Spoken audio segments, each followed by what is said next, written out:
Your morning news now. President Donald Trump is walking back threats of rapid military action against Iran, which he says is likely behind the attacks on two Saudi Arabian oil facilities.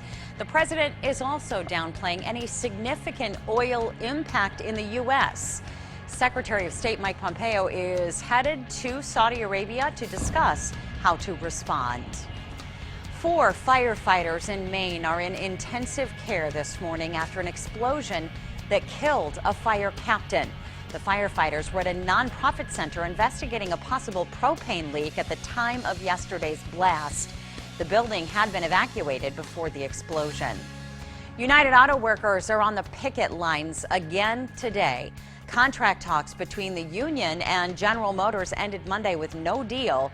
Nearly 50,000 union members are on strike, bringing operations to a halt at more than 50 GM factories and parts warehouses in the U.S.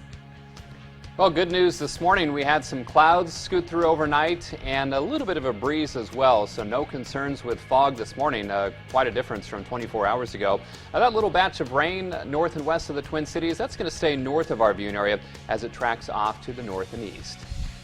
New this morning, more than 3 million American women were raped the first time they had sex. That is according to numbers from a study appearing this week in the Internal Medicine Journal.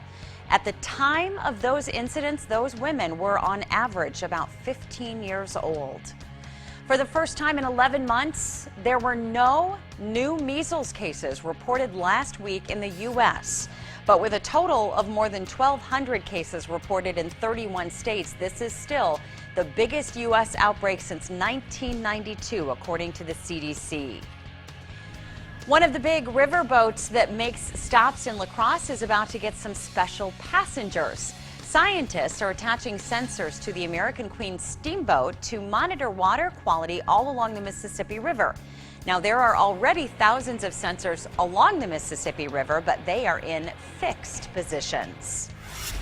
There's a new construction project in Onalaska, and it means a detour for some drivers. The East Avenue and Troy Street intersection is officially closed for utility work. Detour signs will be posted, and it should be open again in early October.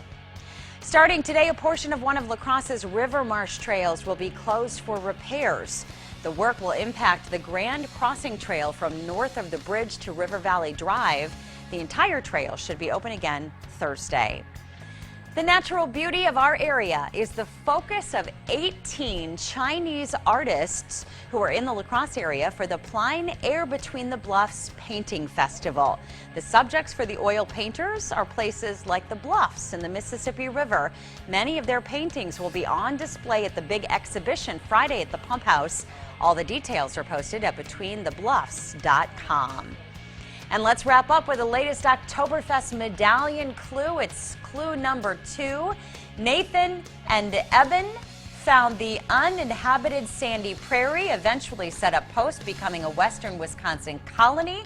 The first sight came on the tree-covered island, walked the frozen river, and made it their new homeland. Happy hunting to you. And it's going to be another summer-like day. No concerns with fog this morning either, but highs this afternoon in the mid to upper 80s. Pretty humid again as well. We want to thank you for sharing your morning with us and hope that you have a great day. We'll look forward to seeing you right back here tomorrow.